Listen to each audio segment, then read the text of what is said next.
السلام علیکم ورحمۃ اللہ وبرکاتہ۔ نائنتھ کلاس، کیا حال ہے آپ کے؟ ٹھیک ہیں؟ یہ پیج نمبر 50 پر کل ہم نے یہ 5 نمبر حدیث پڑھی تھی اور یہ 6 نمبر حدیث ہے۔ من احب للہ، جس نے محبت کی اللہ کے لیے، وابغض للہ، اور اللہ کے لیے بغض رکھا یعنی نفرت، واعطى للہ، اور اللہ ہی کی رضا کے لیے دیا، عطا کیا، کسی کو کوئی چیز دی تو اللہ کی رضا کے لیے، ومنع للہ، اور اللہ کے لیے روکا یعنی کسی کو دینے سے رک گیا، نہیں دیا اللہ کے لیے، فقد استکمل، پس تحقیق اس نے مکمل کر لیا، الایمان، ایمان کو، اس نے ایمان کو مکمل کر لیا۔ سمجھ گئے؟ تو یہ اس کا ترجمہ تھا۔ تشریح میں آ جائیں تو آپ سمجھیں کہ اس حدیث میں گویا کہ ایمان کو مکمل کرنے کے لیے، ایمان کی تکمیل کے لیے 4 اصول بتائے گئے ہیں۔ سب سے پہلے کہ انسان اگر کسی سے محبت کرے تو اللہ کے لیے کرے۔ دوسرا، کسی سے بغض رکھے، نفرت رکھے، کسی سے عداوت رکھے تو وہ بھی اللہ کے لیے، اللہ کی رضا کے لیے۔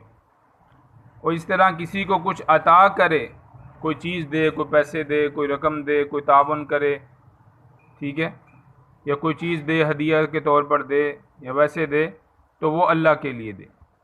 اور کسی کو عطا کرنے سے ہاتھ روک لے، یعنی پہلے دیتا تھا اب نہیں دے رہا، تو وہ صرف اپنی خواہشات اور اپنی دلی چاہت کی وجہ سے نہیں، بلکہ اللہ کے لیے ہے۔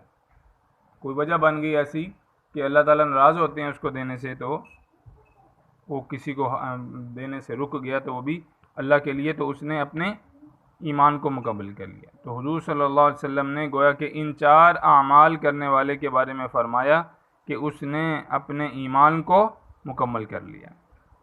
اللہ تعالیٰ انسان سے دیکھو کتنا محبت رکھتا ہے، اور اللہ تعالیٰ نے اپنے نبی صلی اللہ علیہ وسلم کو یہ ساری باتیں بتائیں کہ اس طرح میری امت اگر کرے گی تو وہ کامیاب ہو جائے گی۔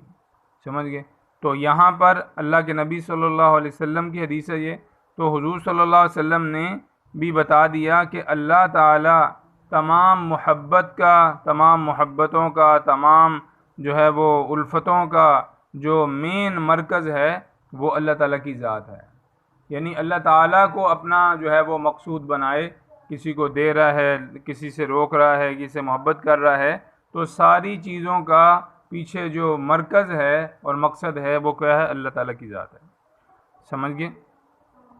اللہ تعالیٰ کے لیے کسی سے محبت رکھے، اللہ تعالیٰ کے لیے بغض ہو، ٹھیک ہے، تو کسی کو پسند کرتا ہے، کسی کو ناپسند کرتا ہے، تو وہ اپنی وجہ سے نہیں، اپنی جو ہے نا وہ دلی خواہش کی وجہ سے نہیں، بلکہ جس کو اللہ تعالیٰ پسند کرتا ہے اس کو پسند کرے۔